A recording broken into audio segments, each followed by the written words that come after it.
La vida tiene una forma curiosa de entregarte un guión que no pediste. El mío parecía escrito con rotulador permanente el día que nació mi hermano menor, Mark. Soy Ethan, de 35 años, y me gano la vida decentemente como ingeniero de software aquí en Texas. Es una vida que me he construido a mí mismo, pieza a pieza, con puro esfuerzo.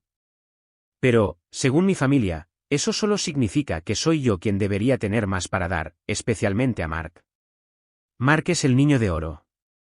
Siempre lo ha sido. 3 años menor que yo, guapo, encantador y totalmente convencido de que el mundo, y nuestros padres, le debían la vida. Al crecer, nunca fue sutil. ¿Mi 10º cumpleaños? Recibí una bicicleta de una tienda por departamentos. ¿El 10º cumpleaños de Mark? Una BMX construida a medida que probablemente costó más que el pago del coche de mi padre. La Navidad era un desfile de los últimos artilugios y tendencias para Mark, mientras que mis regalos siempre eran prácticos, un nuevo juego de enciclopedias, calcetines, vales de regalo para librerías. Mamá y papá siempre decían, Ethan es muy independiente, no necesita todo ese alboroto. Oh, Mark necesita un poco de ayuda y ánimo extra. No se trataba solo de regalos, era la atención, los elogios por las cosas más pequeñas que hacía. Mark trajo una C a casa y fue recibido con vítores por esforzarse al máximo. ¿Mis sobresalientes? Bueno, eso es solo Ethan siendo Ethan, ¿no? El verdadero abismo se abrió con la universidad. Me había esforzado mucho en la escuela secundaria, clases de AP, trabajos de medio tiempo, clubes académicos. Ingresé a una universidad local sólida, con la intención de viajar diariamente para ahorrar dinero. No era mi universidad de ensueño, pero era un buen programa, y pensé que evitaría la deuda estudiantil. Mark. Apenas se las arregló, más interesado en las fiestas que en estudiar. Pero quería la experiencia universitaria, en una universidad estatal grande y cara a horas de distancia.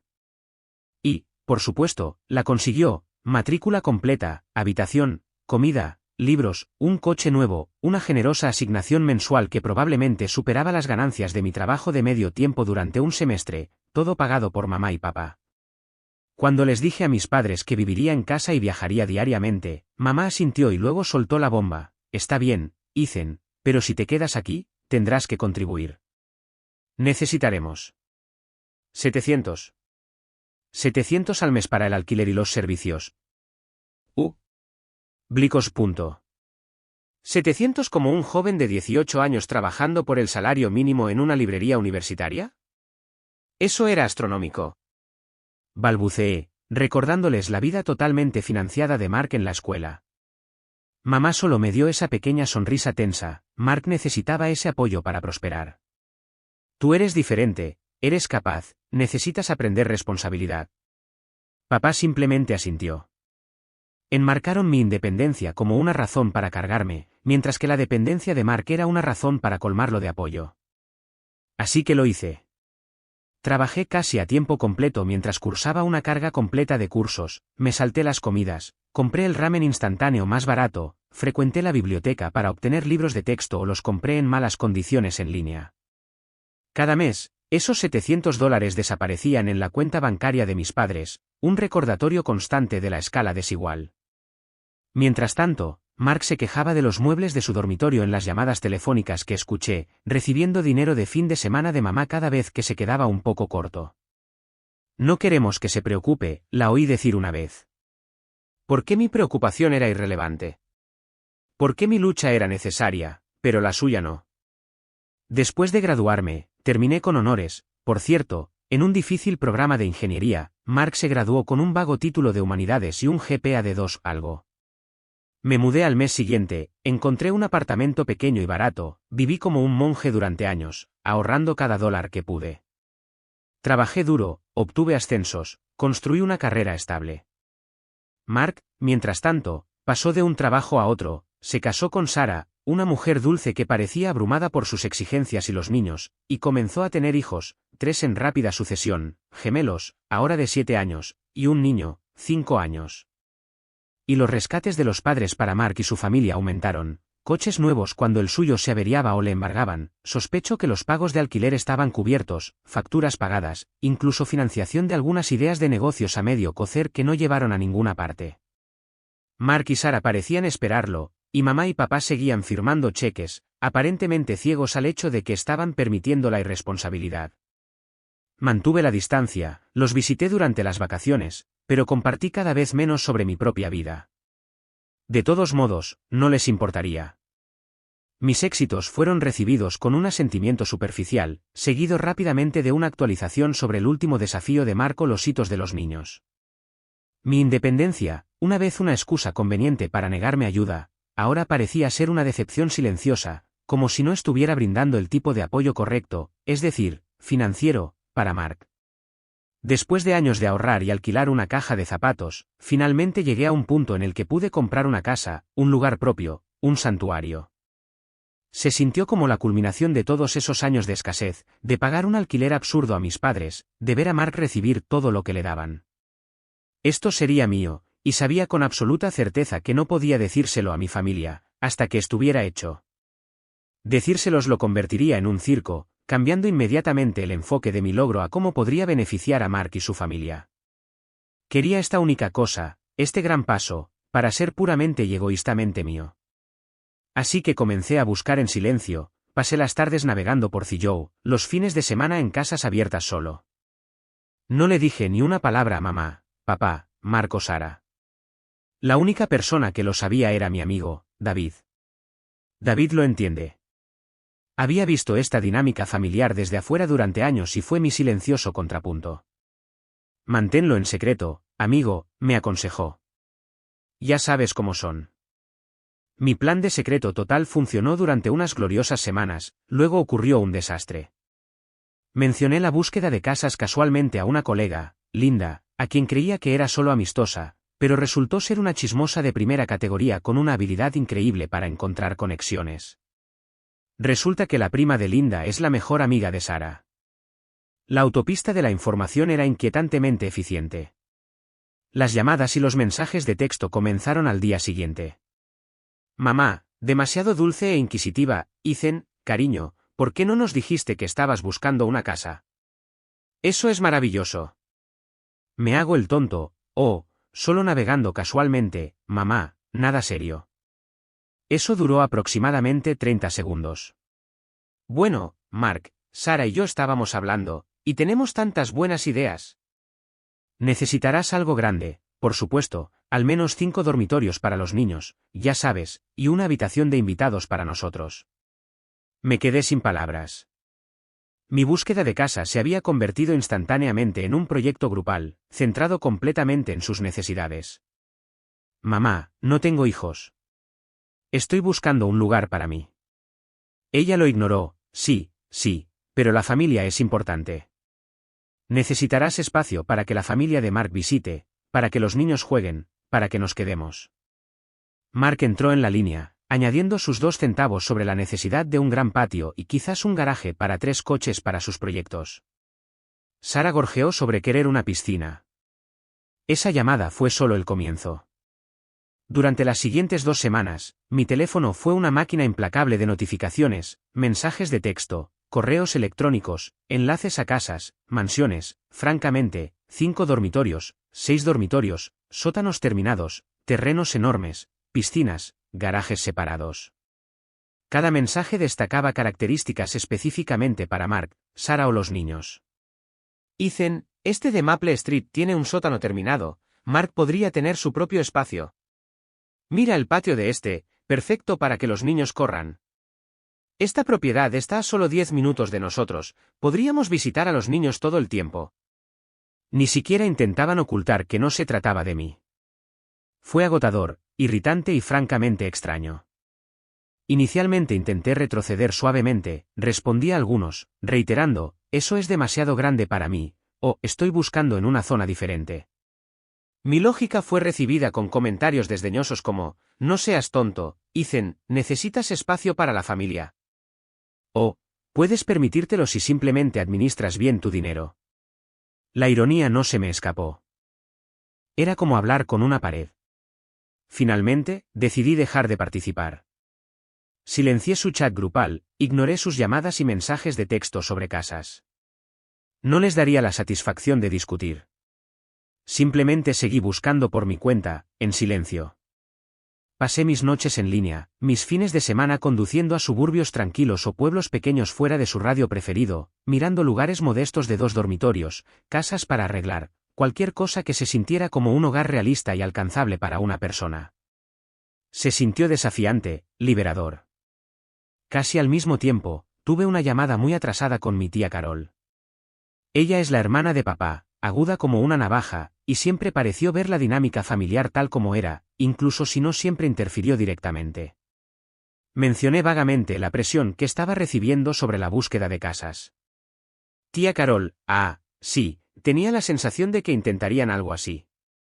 Luego soltó una bomba. Ethan, tus padres, no están bien financieramente. Los desafíos de Mark a lo largo de los años, los rescates, han agotado sus ahorros, quizás más que eso.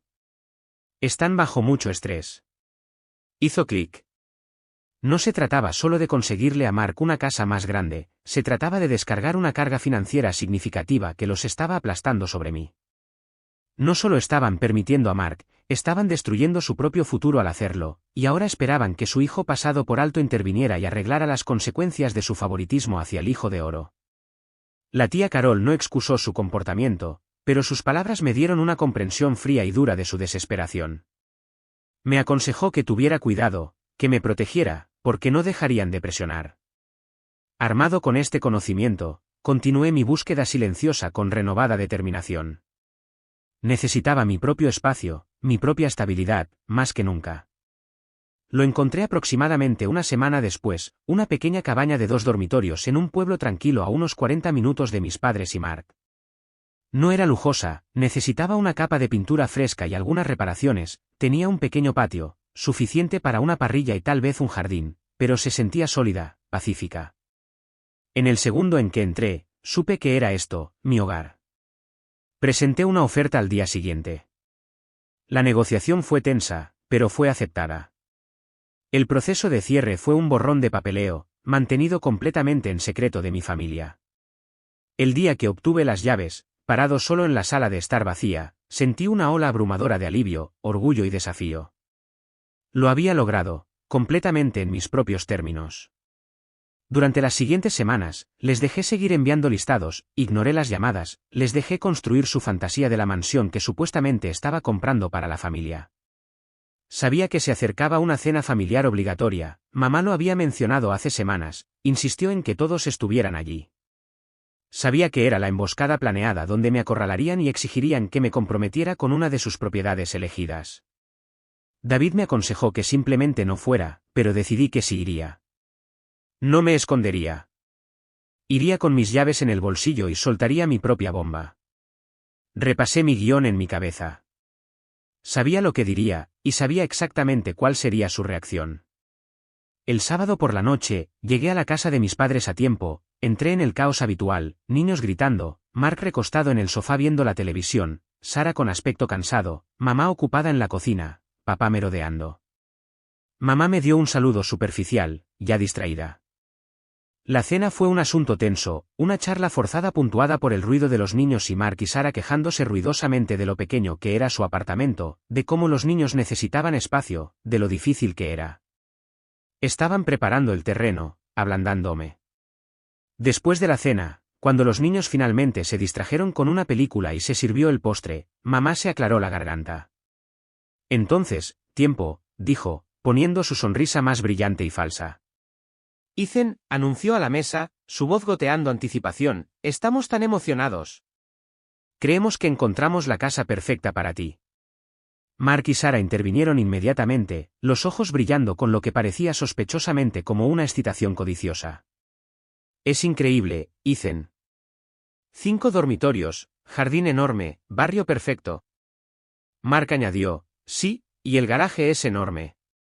Finalmente podría poner en marcha ese proyecto de coche clásico. Mamá sacó algunas impresiones brillantes. Mira, ¿ves? Hay una zona de juegos perfecta en la planta baja y una encantadora habitación de invitados para nosotros. Está a solo 15 minutos del lugar de Mark y Sara, así que los niños estarán cerca. Podríamos ir a verla el próximo fin de semana, el agente está listo. Ellos estaban radiantes, claramente esperando que estuviera encantado, agradecido, incluso. Habían planeado esto, habían construido su narrativa, habían ignorado mi silencio, y ahora me estaban presentando mi casa asignada. Respiré profundamente, dejé el tenedor con cuidado. Todos me miraban. Los niños estaban callados por una vez, sintiendo el cambio en el aire. En realidad, dije, mi voz tranquila y clara, cortando su charla esperanzada, hay algo que necesito decirles a todos. Sus sonrisas flaquearon ligeramente, reemplazadas por la curiosidad. Ya compré una casa. La habitación quedó en silencio. El aire se sintió denso. Sus rostros se quedaron en blanco por un segundo, procesando, luego la confusión, la incredulidad y finalmente la ira comenzaron a amanecer. La voz de mamá era aguda, incrédula. ¿Qué? ¿Qué quieres decir con que ya compraste una casa? Esto, dije, mirándola fijamente. Lo que dije, mamá. Compré una casa. La cerré hace 2 semanas. Mark balbuceó, pero tú solo estabas buscando. No nos lo dijiste. Lo sé, dije. Fue un proceso silencioso. Sara se inclinó hacia adelante, con la mandíbula apretada. Bueno, ¿qué tipo de casa es? ¿La de Oak Street? ¿La grande con la piscina? No, dije. No lo es. Hice una pausa, dejando que la anticipación creciera. Es una pequeña cabaña de 2 dormitorios a unos 40 minutos de distancia. Es exactamente lo que estaba buscando, y es mía. Por un segundo, solo un destello, vi sorpresa, quizás incluso un toque de confusión antes de que estallara la ira. Cabaña, exclamó Mark, su voz aguda de incredulidad e indignación. ¿Cómo se supone que vamos a caber en una cabaña? Eso fue todo. Esa única pregunta, gritada a través de la mesa de la cena, resumió perfectamente toda su visión de la situación. Mi casa no era mía, era un recurso al que tenían derecho, un lugar en el que necesitaban encajar. No lo harán, dije, mi voz ahora dura como el acero. Porque es mi casa. La compré para mí. No para ti, no para los niños, no para mamá y papá. ¿Para mí? Mamá encontró su voz, un gruñido bajo que se convirtió en un grito. Ethan. ¿Cómo pudiste? Hemos estado trabajando muy duro para encontrar el lugar perfecto para ti, para la familia. Tomar una decisión tan importante sin consultarnos. No estaban buscando un lugar para mí, repliqué, mi propia voz subiendo. Años de frustración reprimida finalmente salieron a la superficie. Estaban buscando un lugar para Mark y su familia. Ignoraron todo lo que dije que quería. Simplemente siguieron enviando listados de mansiones que decidieron que Mark necesitaba. Pero necesitamos esto, Ethan, sollozó Sara, las lágrimas brotando de sus ojos. Nuestro apartamento es pequeño, los niños están apretados, no sabemos qué vamos a hacer. El giro argumental 2 llega aquí, entrelazado con el pánico. Mark, presa del pánico, añadió frenéticamente, sí, Ethan. Nuestro contrato de arrendamiento vence el próximo mes, y el propietario está vendiendo. No tenemos a dónde ir. Contábamos con esto. La verdad estaba fuera. Su desesperación no se trataba solo de querer más espacio, se trataba de una crisis de vivienda inminente e inmediata que no habían previsto, y simplemente habían decidido que yo era la solución, utilizando mi búsqueda de casa como vehículo. Y eso, dije, mi voz volviendo a una calma peligrosa, no es mi problema. Papá golpeó la mesa con la mano. Eso es horrible de decir, Ethan. Son tu familia, tu hermano. Estás siendo egoísta. ¿Qué te pasa? ¿Qué me pasa? Me levanté, las sillas raspando contra el suelo. Lo que me pasa es que he pasado toda mi vida viéndote darle todo a Mark mientras me exiges que esté agradecido por las obras. Lo que me pasa es que finalmente me defendí, trabajé duro y compré mi propia casa, y tu primera reacción es gritar sobre cómo no puedes caber en ella y cómo no resolverá el problema de Mark. El caos estalló. Sara estaba llorando abiertamente, mamá estaba gritando sobre cómo yo era ingrato, cómo ella me había criado mejor, papá estaba con la cara roja, despotricando sobre la lealtad familiar y la decepción. Mark simplemente se sentó allí. Aturdido y con aspecto petulante. Tomé mis llaves del mostrador. Me voy, dije.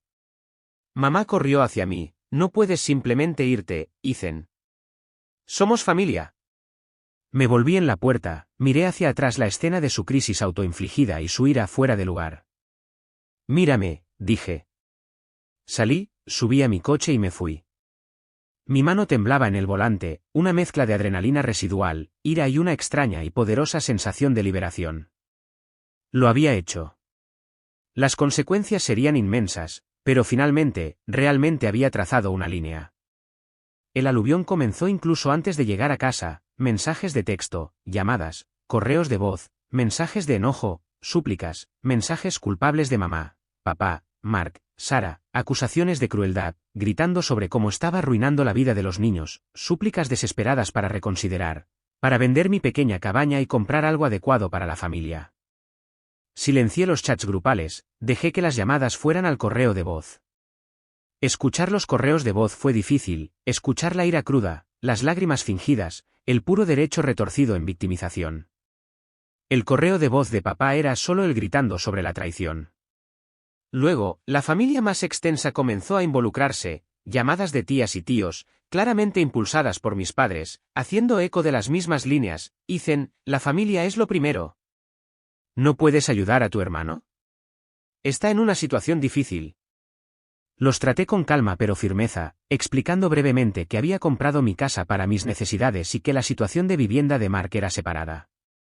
La mayoría no lo entendió ni lo aceptó. El giro argumental 3 llega en las consecuencias. La tía Carol llamó de nuevo unos días después. Había hablado con mamá. La situación era peor de lo que pensaba. Ethan, dijo, su voz cansada, tus padres, no solo están estresados, están en problemas graves. Todas esas veces ayudando a Mark, han hipotecado su casa, han quemado sus ahorros para la jubilación. Contaban absolutamente con que tú compraras un lugar grande para que la familia de Mark pudiera vivir contigo, o quizás incluso planeando que tú de alguna manera te hicieras cargo de su casa para que pudieran reducir su tamaño y darle a Mark su casa actual. No sé el plan exacto, pero estaban desesperados. No tienen dinero para seguir rescatándolo, y se enfrentan a su propio precipicio financiero. Fue una confirmación sombría. Sus años de permitir ciegamente a Mark no solo me habían hecho daño, habían destruido su propia seguridad financiera, y su solución era exigirle al hijo al que habían descuidado que arreglara el lío creado por el hijo al que habían favorecido. Fue trágico, desquiciado y confirmó que mi postura firme no se trataba solo de una casa, se trataba de romper un ciclo tóxico. Mudarme a mi cabaña fue surrealista. Era pequeña, necesitaba una capa de pintura fresca y algunas reparaciones, pero era tranquila, pacífica. Cada caja desempaquetada, cada clavo martillado se sintió como una victoria. Este espacio era mío, sin condiciones, sin expectativas ocultas, sin exigencias de hacer espacio para la vida de nadie más. La familia está callada ahora. Bloquear sus números fue necesario para mi tranquilidad. Sé que están lidiando con sus propias consecuencias, la vivienda de Mark, los problemas financieros de los padres. No sé los detalles, y honestamente, no puedo involucrarme. Siento una profunda tristeza por la pérdida de la familia que deseaba tener, la que el amor no estaba condicionado a lo que podía proporcionar al hijo de oro. Pero también siento una profunda sensación de paz y autoconservación. Mi casa está tranquila, el teléfono está en silencio. Me costó mi familia inmediata, quizás permanentemente, pero finalmente tengo algo que es verdaderamente incondicionalmente mío, una base construida por mis propias manos, para mi propia vida. Y por ahora, eso tiene que ser suficiente. El futuro de esas relaciones es incierto, una pregunta abierta que pende en el silencio. Pero aquí, en mi pequeña y tranquila cabaña, finalmente estoy verdaderamente en casa.